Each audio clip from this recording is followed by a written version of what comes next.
Republican lawmakers tell Biden's border czar, Alejandro Mayorkas, to resign or be impeached for your failure at the southern border.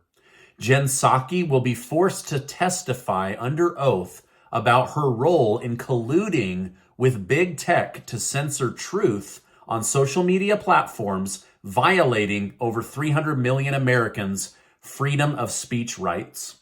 And Vice President Kamala Harris tells China, prepare for war if you make one wrong move in the South China Sea. Thank you so much for liking and sharing these videos. I really appreciate it, and happy Thanksgiving tomorrow. This video is not sponsored by Replace Your Mortgage, but if you've thought about using them to pay off your home in 7 years or less, stick with me to the end of this video because I'm going to tell you about a very specific way to get 25% off their fee and a little bit more about the company. All right, now New York is temporarily banning all crypto miners from mining cryptocurrency in the state of New York until climate change is corrected. Who knows when that will be? New York believes that crypto is killing the environment, so they're shutting it down until further notice. Speaking of New York, the state attorney general has continued to target former President Donald Trump for alleged fraud within the Trump organization. The $250 million lawsuit has finally been assigned a trial date and a judge. The date was set for October 23rd, right before the election cycle begins. So this likely will be a thorn in Trump's side as he tries to campaign. But Trump may have had a little luck on his side due to some new revelation that's come out. The Supreme Court sided against Trump in a case where Democrats have been trying to get his tax returns for about 4 years now. However, because the House will now be controlled by Republicans, this information might come in just in time for Republicans to say, yeah, we don't really care about going through a former Republican's tax information, so we're going to just set that to the side for now. President Joe Biden has once again extended the pause on student loan repayment while he tries to fulfill his promise to get student loan debt forgiveness. Now, a federal judge and an appeal court judge have both told the President of the United States, it's unconstitutional what you're doing, and you do not have presidential authority to do this. So Biden is using what presidential authority he has to extend that repayment period until June of 2023.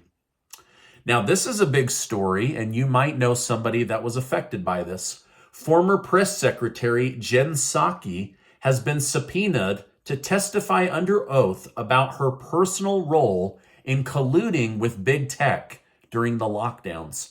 New evidence shows that Jen Psaki played a large role in working with Google, Facebook, and Twitter on what information to suppress to the American people, which information to push, much of which has been proven to be completely false at this point, and who to ban on platforms based on likes and dislikes from people within the federal government.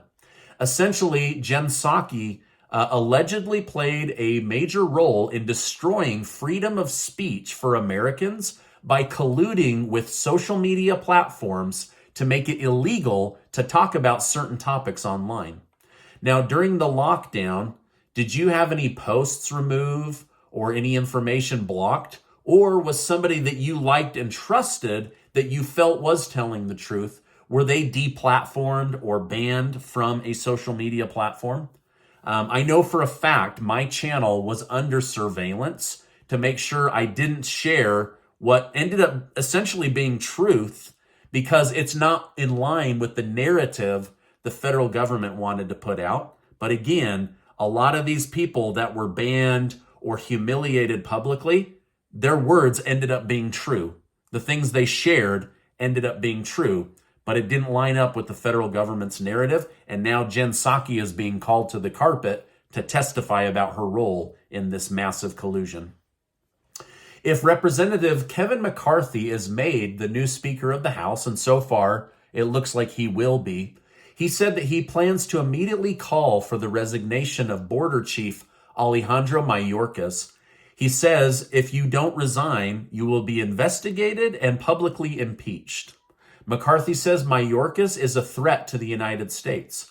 Over 5 million people have flooded into the United States, and we don't know who they are. We need to know who people are before they enter our country. We are open to people coming to live the American dream, but we have to know who you are. You can't be a criminal, a smuggler, or a drug mule. McCarthy has said that he will be holding border hearings. These people can no longer hide from the crisis they created. So McCarthy is basically telling Mayorkas, resign or face public humiliation of being impeached for your terrible, terrible job on the U.S. southern border. The president of France is getting some pushback. He spoke at the World Government Summit. In his speech, he said global leaders are torn between whether to support the United States or whether to support China. Macron said it's time for a single global order. Now, I'm sure YouTube will suppress this video or fact check it with a New World Order box from Wikipedia below this video. But here is a G7 leader publicly saying it's time for a new world order under a single global order. So one government with one person to rule it all, right? Sounds like a bad Lord of the Rings movie, but he's calling for a single global order. But who would run the world? I, for one, don't want the WHO controlling all my health decisions. I don't want one person deciding whether an entire country should be in lockdown and basically held under humiliation for 2 years if you don't wear a mask, or you go to the grocery store too much, or you're talking to elderly family members who are dying. I don't want a leader from North Korea or China making any kind of decision about my life. So who would be the single global leader? Who would determine the outcome of our lives, our lifestyle, our habits, our health decisions? This is what they want. They want one person to control everything about us.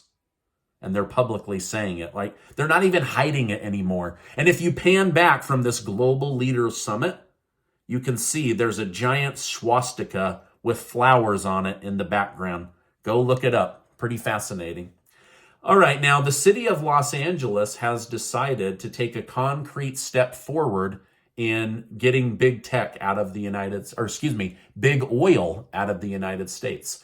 The city's attorney is expected to prepare a bill that would end all new drilling in California and would put a 20-year cap on all existing operations. This means that within 20 years, Los Angeles will go completely green, and it will be basically illegal to have any kind of petroleum-based engine or motor, no more gas being created, no more oil being pumped out of the ground. Wow, I guess Democrats really do want to put big oil out of business. And I guess big oil was wise to say, we have no confidence to invest in order to lower the price of diesel and gas for the American people. Sadly, this means gas will likely continue to go up in price, at least until a Republican is made president again. From everything I've studied, it seems Republicans are more willing to work with energy companies than Democrats. And so this may all change in 2024. I don't know. But as of right now, Los Angeles says big oil, take a hike. Vice President Kamala Harris has given a vital speech after escalation was beginning to occur between China and the Philippines over disputed territory. Harris stated, in particular, as it relates to the Philippines, I will say that we must reiterate always that we stand with you in defense of international rules and norms as it relates to the South China Sea. An armed attack on the Philippines, armed forces, public vessels, or aircraft in the South China Sea would invoke U.S. mutual defense commitment.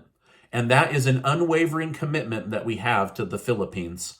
So let me put that in layman's terms. Any attack on the Philippines is an attack on the United States herself, and the United States will go to war with China over any escalation or attack. So basically, Kamala Harris is saying the United States is ready to go to war with China, where with Taiwan, they're only willing to give military support or equipment.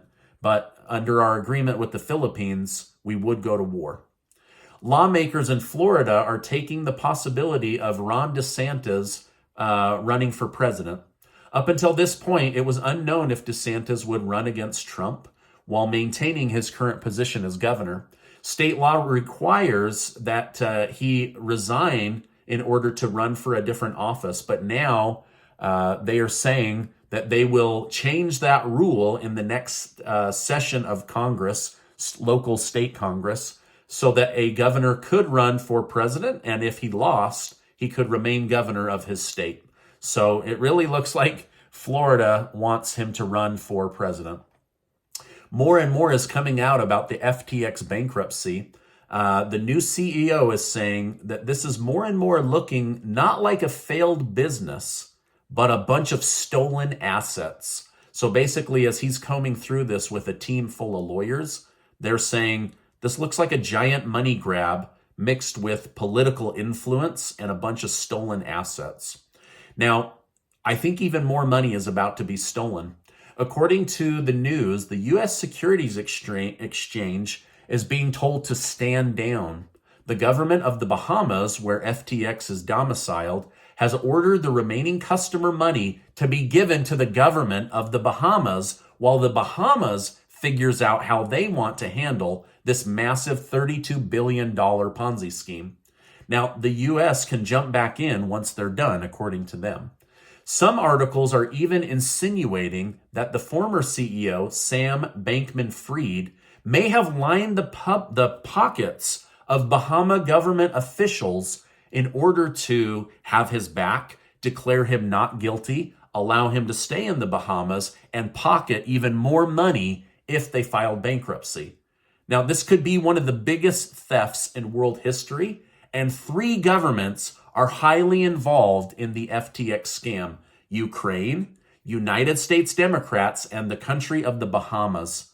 Sadly, if I had any money in this, I would just assume every dollar is gone. It's so sad, but more and more is coming out each and every day. I mean, I know businesses fail and sometimes they're thrown a curveball that they just can't get over, but most businesses are built with the intention of becoming profitable and making money for their owner or for their shareholders. But in this case, it seems like it was just a giant political money grab, which is really sad. Now, this is my update for today. As I know more, I will definitely come on and share more with you. Okay. Now, if you've been thinking about working with the amazing people over at Replace Your Mortgage to learn how to use a specifically structured HELOC to pay your house off in 7 years or less, they're doing an event on Black Friday where they're giving you a 25% discount on their coaching fee. Now, they've never done this before, and it's only going to be on Friday, so I'm giving you a heads up. Like, if you try to sign up on Saturday at 12:01 a.m., you're too late.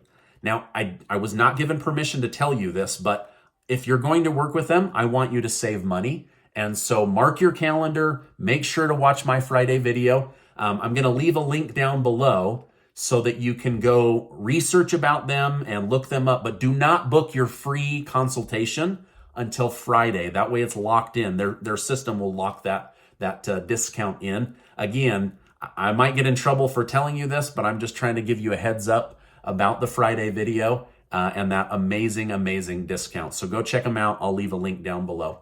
Also, take 20 seconds to go sign up to be one of the winners of the $15,000 in cash that Casey and I are giving away between now and December 18th. There's going to be 25 winners, and I'm so grateful to all of the video sponsors for helping me give away an absolutely massive amount of money. $15,000 is a lot of money to give away, and I'm just so grateful to be able to do that. Now, before you go, I want to remind you that you are amazing. Make sure to check out this important video and be subscribed to the channel. Hey, I appreciate you stopping by today. Happy Thanksgiving tomorrow, and I will see you on the next video.